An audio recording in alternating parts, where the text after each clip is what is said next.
आणखीन एक ब्रेकिंग बातमी। प्रीतम मुंडे तिसऱ्यांदा महायुतीच्या खासदार होतील असं धनंजय मुंडेंनी म्हटलेलं आहे। प्रीतमच्या खासदारकीचं ओझं मी माझ्या खांद्यावर घेतो असंही धनंजय मुंडे म्हणालेत।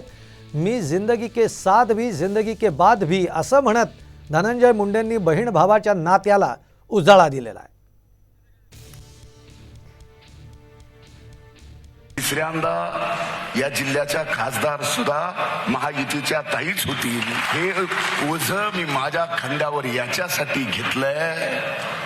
ही निवडणूक अशी दाखवायची आहे की दिल्लीनं सुद्धा या बीडच्या ऐतिहासिक विजयाची नोंद घेतली पाहिजे।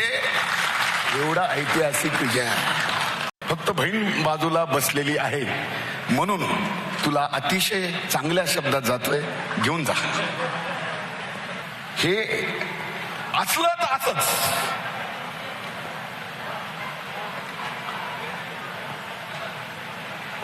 जिंदगी के साथ भी जिंदगी के बाद भी।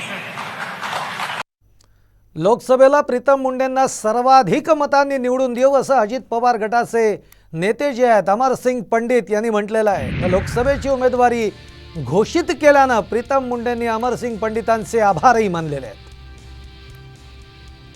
आपण बघतोय की एकूणच आता धनंजय मुंडे यांनी आपल्या बहिणीसाठी सांगितलेलं आहे की सर्वाधिक मतांनी आम्ही निवडून देऊ, जिंदगी के साथ भी जिंदगी के बाद भी।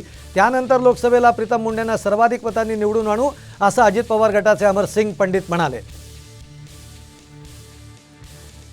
दिलेल्या जे काही उमेदवार आहेत प्रीतमताई मुंडे यांना प्रचंड मताधिक्यानं महाराष्ट्रात सर्वाधिक मताधिक्य घेत आपण त्यांना या राज्य देशाच्या पंचायतीमध्ये पाठवण्यासाठी प्रामाणिकपणे प्रयत्न करू एवढीच एक सर्व कार्यकर्त्यांकडून आशा आणि अपेक्षा व्यक्त करतो।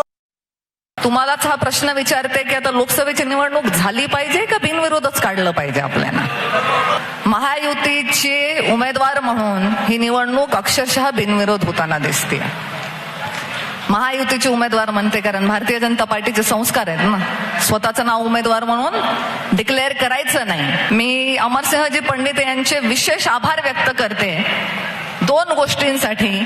एक तर तुम्ही हे डिक्लेअर केलं की लोकसभेचे उमेदवार मीच आहे।